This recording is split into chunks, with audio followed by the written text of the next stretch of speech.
I'm Lisa Merlo Flores. I teach theater arts at Canby High School. Hi, my name is Mr. Eilert, and I teach art and graphic design. Hi, I'm Isabel Vaya-Uwalker, and I am Canby High School's leadership teacher / advisor. I'm Colleen Barnhart, and I'm a learning specialist here at Canby High. Hi, my name is Kelly Jolly, and I'm here at Canby High School. I moved here from Abilene, Texas, and I'm teaching Chemistry 2 right now, and I'm also teaching Physics 1. Hello, my name is James McPhee, and I teach physics here at Canby High. My name is Nick Lechterhand, and I teach band here at Canby High School. I also teach the music theory class, which is a new class that we're trying out this year. It's awesome. What did you do before teaching at Canby High?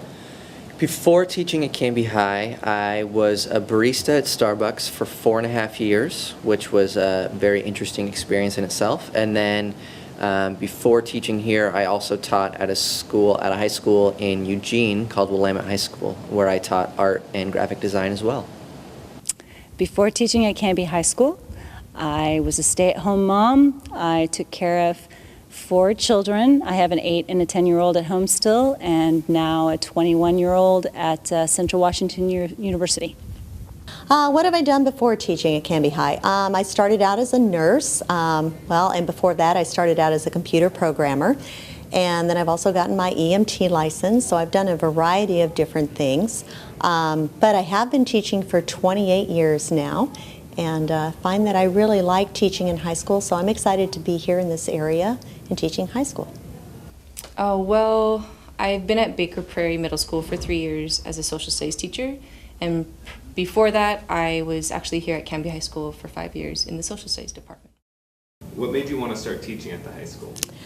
Honest, didn't intend to be a teacher. I was working as a nurse. I really liked that. And then it came up where you had to work double shifts, and I found that didn't give me enough time to spend with my 4 children.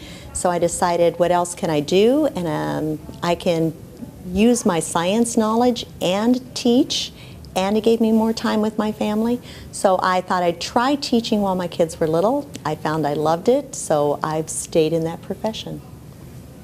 It was an age group that I hadn't taught. I taught kindergarten through 8th grade, and I've taught adults, but I hadn't taught high school yet, so I felt like I needed the chance. I've always loved theater. I love the classroom, and I've been looking forward to getting in a high school classroom for a long time. So when the opportunity arose, I jumped at it. I've wanted to teach here since I was a student here at Canby High School. I think about my junior or senior year in high school, I really decided that this is what I want to do with my life. And it was kind of funny. I was kind of reading the writing on the wall and talking with my old band director, Rob Rayfield, and it sounded like he would be retiring just about the time that I would be graduating college. And so I kind of thought maybe, just maybe, I would be able to be his replacement after he was hired. And it just happened there was a few steps in between that process, but it actually ended up working out in the end that I did get to teach here after him. What is the biggest challenge when it comes to teaching at a new school?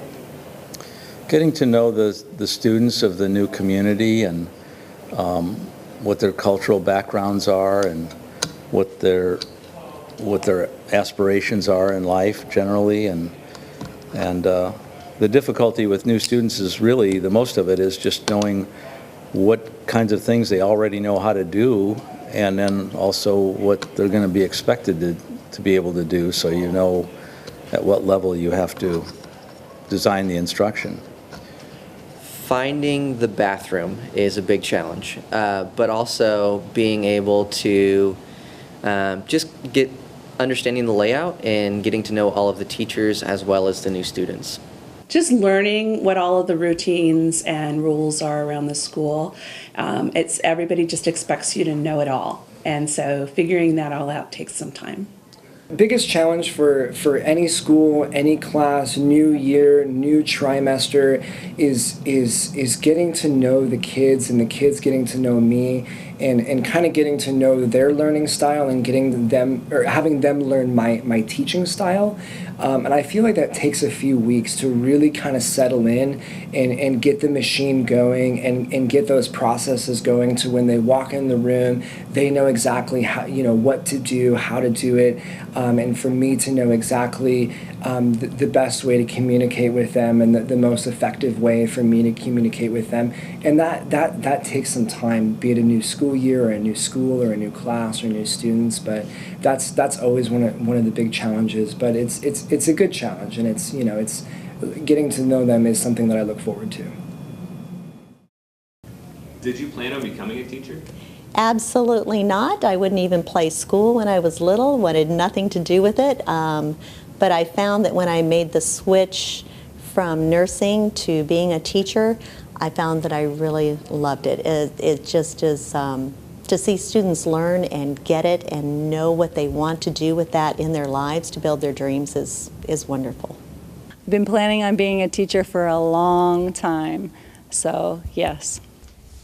Yes and no.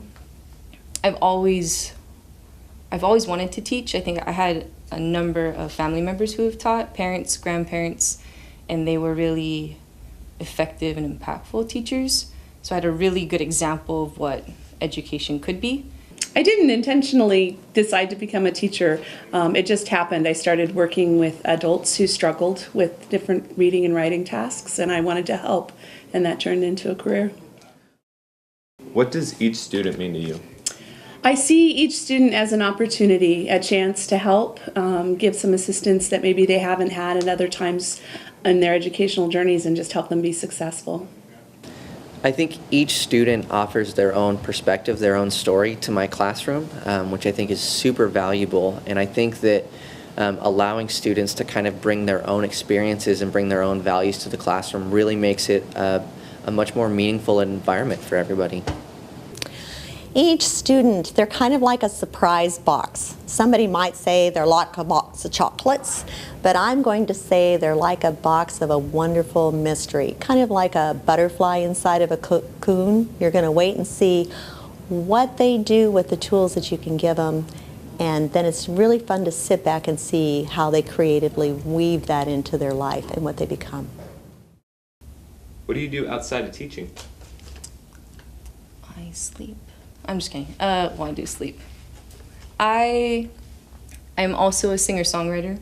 So one of the reasons why I am currently part-time is just to make more space for my writing and playing and collaborating and growing is that. So if I'm not teaching, there's a big chance that I'm probably writing or playing music somewhere. I'm actually a professional quilter outside of teaching, so when I'm not here, I have a studio and I design quilts and I finish quilts for other people and I compete internationally. Outside of teaching, I like reading. I like going and seeing plays. I like to sing. Once again, I have a couple of well, they are students. I have a couple of kids still at home. So we do a lot of things together, go hiking and camping, and they play soccer right now, so I'm doing a little soccer mom time as well. Anything in an ing. I like golfing, I like swimming, I like canoeing, I like snowboarding, I like being outside. Outside of teaching, I love hiking, I love playing disc golf, I like to cook a lot. I grew up in a family that has lots of food, and so my wife and I are always trying to make new recipes and meals. What was your experience in high school like? High school, do this vocabulary, label everything, very little hands-on. It's nice to see education has changed a lot, and a lot of the classes and teachers here do a lot of hands-on and engage students, which is fun. I had an okay high school time. I got along, did good grades, worked really hard, and was really active, so I think it was probably a pretty good high school experience. But I then went on and decided that, I was done with it. So probably just pretty traditional, loved it while I was there, and then went on and loved college. Yeah. My high school experience was it's challenging, and but I found that the theater and the choir were places that I could be myself, and I could find people. I could find my people. I could find people that I could enjoy spending time with, and people that I would end up spending time with, you know, all 4 years of my high school. And so, and my theater teacher tended to be very inspirational for me, and I want to be able to give back and be that inspiration for students as well. So, yeah. In high school, I was a band geek through and through. I mean, I absolutely lived in this band room when I was in high school. I was in zero period jazz band. I had band during the day. I ate lunch in here. I was in here after school practicing. I had marching band rehearsals in the evening, pep band and concerts. And I don't even know if I was probably technically supposed to, but I was here most days practicing in this room until, you know, 5 or 5:30. Almost every day after school. So I mean, this really was my life, was in this band room.